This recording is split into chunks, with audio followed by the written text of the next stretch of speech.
하나님 말씀 봅니다. 시편 118편 1절에서 4절까지만 보겠습니다. 118편 1절에서 4절까지 같이 읽겠습니다. 여호와께 감사하라. 그는 선하시며 그의 인자하심이 영원함이로다.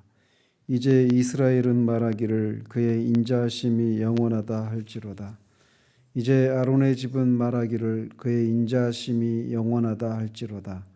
이제 여호와를 경외하는 자는 말하기를 그의 인자하심이 영원하다 할지로다.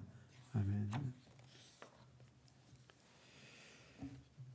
118편은 앞에 113편에서 118편까지 이어지는 제1 할렐시 모음시 중에서 마지막 시입니다. 그래서 시인이 개인적으로 어떤 극심한 고난 가운데서 여호와께서 자신을 구원해 주신 은혜를 찬송하면서 또 동시에 여호와의 이날이라고 하는 그 시인이 말하고 있는 그 종말론적인 구원에 대해서 함께 예언하고 있는 그런 찬양시입니다. 제1 할례 모음집에 해당하는 시들은 모두 절기 때 불려지는 찬송이었는데 특별히 이 118편은 6월절에 막바지에 불려진 그런 시였다고 합니다. 이 시 역시 방금 보신 것처럼 표제어가 없는 그런 시이기 때문에 저자가 누구인지 그리고 어떤 것을 배경으로 지었는지 정확하게는 알 수 없지만 많은 학자들이 이 시의 저자를 다윗이 지은 저자로 보고 있고 다윗을 저자로 보고 있고 또 그가 사울에게 쫓기다가 마침내 택한 백성 이스라엘의 왕으로 즉위한 그 사건을 배경으로 한다 이렇게 말을 하는데 단정적으로 말할 수는 없지만 그렇게 많은 학자들이 얘기를 합니다. 이 시는 1절과 읽기는 안 하지만 마지막 절이 여호와께 감사하라 그는 선하시며 그 인자하심이 영원함이로다 이렇게 똑같이 되어 있습니다. 그래서 이런 거를 수미상관 또는 수미상관 이런 구조라 이렇게 말을 하는데 그런 시로서 이거를 크게 또 네 부분으로 나누어 볼 수가 있습니다. 그래서 오늘은 이 첫 번째 부분인데 1절에서 4절까지 그의 인자심이 영원하다 할지로다 이게 계속 반복되죠. 이것을 후렴구로 하면서 여호와를 찬양하라고 촉구하고 있는 사람을 이스라엘에서 아론의 집 그리고 또 여호와를 경외하는 자로 이렇게 삼중으로 제시하면서 여호와의 영원한 인자심을 감사하고 찬양할 것을 촉구하고 있습니다. 그리고 두 번째 부분은 5절에서 21절까지인데 시인이 열방과 또 자신의 원수들로부터 구원받은 사실을 역동적으로 이렇게 간증하면서 하나님께 그런 기쁨의 찬양을 올려드리고 있는 부분입니다.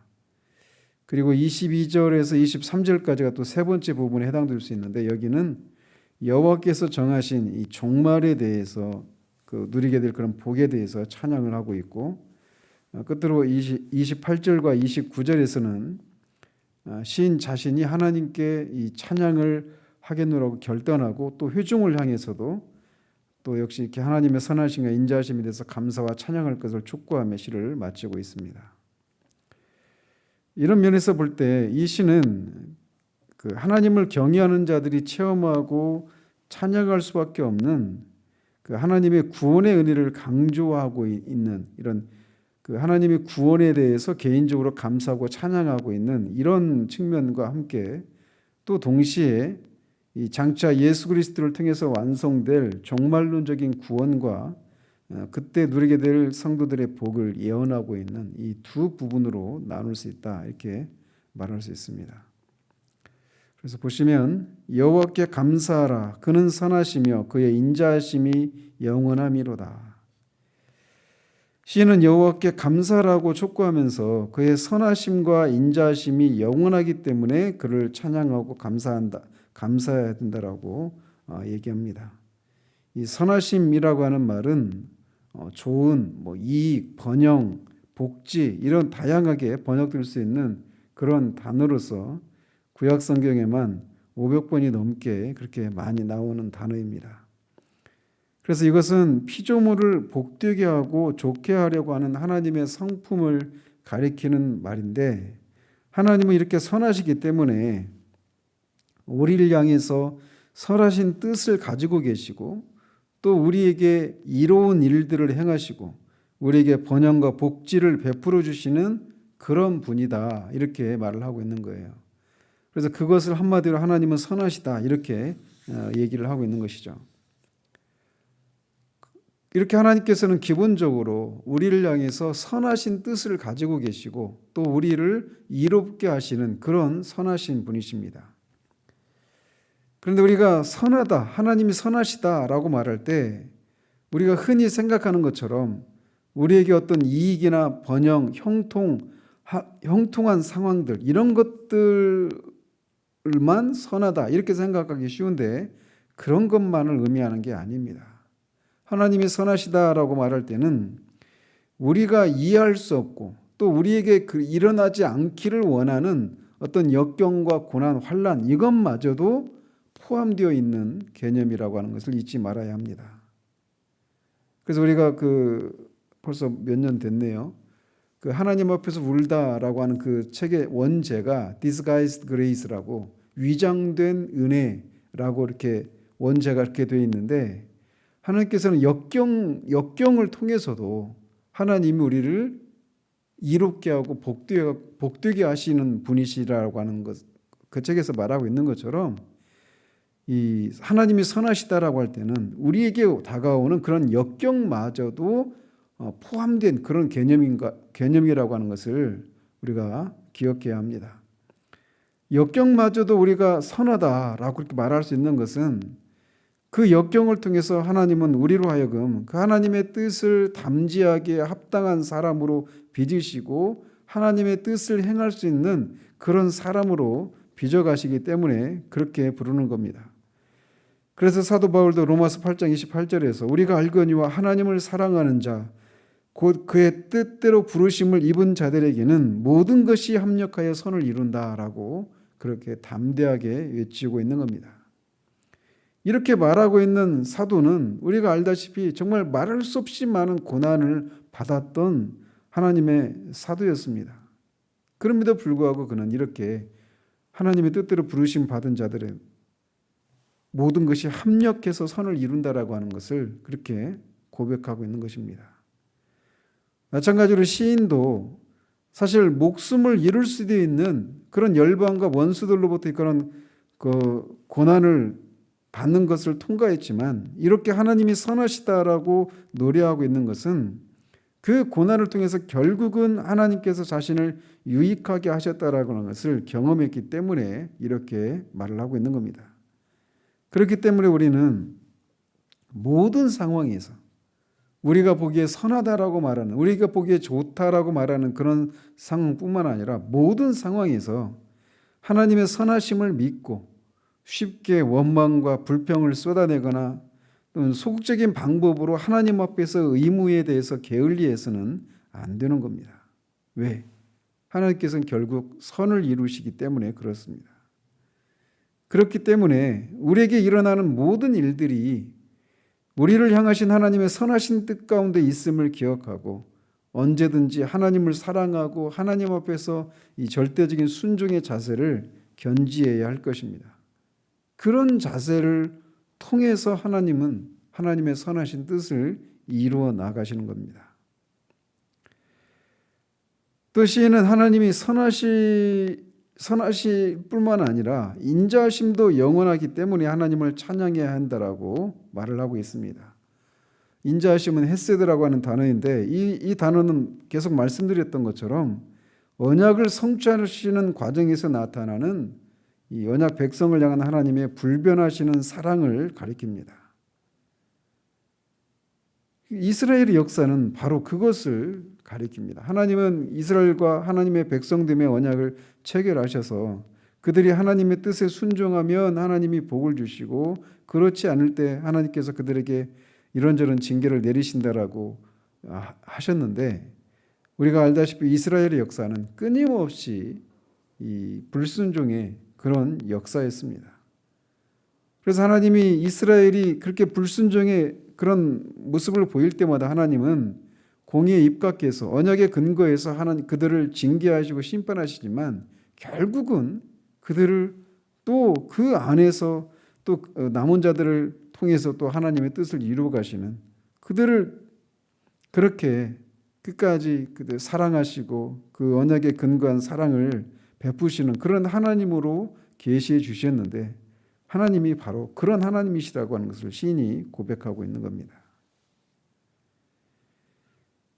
그분의 인자하심은 영원합니다. 그렇기 때문에 그 하나님께 감사하고 찬양해야 한다라고 시인은 말하고 있는 겁니다. 그러면서 2절에서 4절까지는 이제 그 하나님을 찬양할 사람들이 누구인가를 그게 구체적으로 명시하고 그들을 향해서 하나님을 어떻게 찬양해야 되는지를 말하고 있습니다. 이제 이스라엘은 말하기를 그의 인자하심이 영원하다 할지로다. 이제 아론의 집은 말하기를 그의 인자하심이 영원하다 할지로다. 이제 여호와를 경외하는 자는 말하기를 그의 인자하심이 영원하다 할지로다. 여기서 이스라엘은 당연히 택함받은 이스라엘 백성들 전체를 가리키고, 아론의 집은 이스라엘의 이 제사장들, 종교 지도자들을 가리키고, 여호와를 경외하는 자들은 이스라엘 백성 각 개개인을 가리킵니다. 그런데 시인이 이렇게 찬양을 촉구하는 대상을 이스라엘, 아론의 집, 이 여호와를 경외하는 자 이렇게 구별하고 있지만, 이 사람들은 다 공통적으로 한 가지 어떤 공통적인 그런 측면이 있는데, 그게 뭐냐? 이들은 모두 한결같이 여호와 하나님의 구원의 은혜를 받은 사람이라고 하는 점에서 동일한 그룹들입니다. 시인은 이들을 대해서 하나님께 감사와 찬양을 올려드려야 한다라고 촉구하고 있는데, 그것은 여호와의 인자하심이 영원하기 때문이다라고 말하고 있습니다. 이렇게 여호와 하나님의 인자하심이 영원하다라고 하는 이런 찬양해야 되는 이 일은 영원까지 계속되어야 함을 가르치고 있습니다. 그리고 이런 여호와 하나님을 찬양해야 될 찬양하라고 하는 이 시인의 권면은 시대와 장소를 막론하고 항상 유효한 그런 권면이라고 할 수 있습니다. 그래서 하나님의 택함을 받은 하나님의 백성이라면, 그리고 하나님으로부터 거룩하고 복된 직분을 받은 자들이라면, 하나님의 은혜를 깨닫고 그 은혜를 인해서 하나님을 경외하고 그분을 사랑하는 사람들이라면 마땅히 하나님을 찬양해야 한다라는 겁니다. 그리고 이것은 오늘날 우리에게도 해당되는 사항입니다. 왜 우리는 하나님께 영원히 찬양해야 할까요? 그것은 하나님께서 우리를 택하신 것이 너무나 감격스러운 그런 것이기 때문에 그렇습니다. 모든 죄인들, 버림받아 마땅한 악에 찌든 사람들 가운데서 하나님이 우리를 긍휼히 여기시고 우리를 택해 주셨습니다. 지금 이 새벽에 하나님 앞에 나와서 그 말씀을 듣고 기도하고 있는 그런 우리가 하나님으로부터 택함을 받을 그런 자격이 하나도 없는 사람들인데, 하나님의 그런 은혜로 말미암아 우리가 이런 선택을 받은 사람들이기 때문에 우리는 하나님을 찬양을 해야 됩니다. 또 하나님은 우리를 택하셨을 뿐만 아니라 과거 구약의 아론의 자손들이 제사장의 직분을 맡은 것처럼 구원받은 우리를 베드로 사도가 말하고 있는 것처럼 하나님 앞에 나아가서 하나님을 섬기고, 그 아론의 자손들처럼 하나님을 섬기는, 하나님을 예비하는, 하나님과 교제를 나누는 그런 제사장으로 삼아 주셨기 때문에 우리는 하나님을 영원토록 찬양을 해야 합니다. 뿐만 아니라 하나님께서는 우리로 하여금 우리가 만나게 되는 각종 그런 위기와 고난 가운데서 우리를 보호하시고 위로하시는 것을 계속해서 하고 계시기 때문에, 그 결과 우리가 이 슬픔 많은 세상 속에서도 기쁨을 누리고 살만한 이유를 알고 또 누리게 하시기 때문에 우리는 하나님을 영원히 찬양할 수밖에 없는 겁니다. 하나님은 지금도 우리를 택한 백성으로 구별하시고 보호하시고 인도하시고 우리로 하여금 왕 같은 제사장의 사명을 감당하도록 하셨습니다. 그리고 그 하나님을 경외함을 인해서 우리에게 기도 응답을 해주시고 이런저런 복을 받게 하시는 겁니다. 따라서 이런 하나님의 은혜와 사랑을, 돌보심에 대해서 우리가 그런 것을 내가 직접적으로 느끼고 경험할 그 순간에만이 아니라 영원토록 계속되어야 할 것입니다.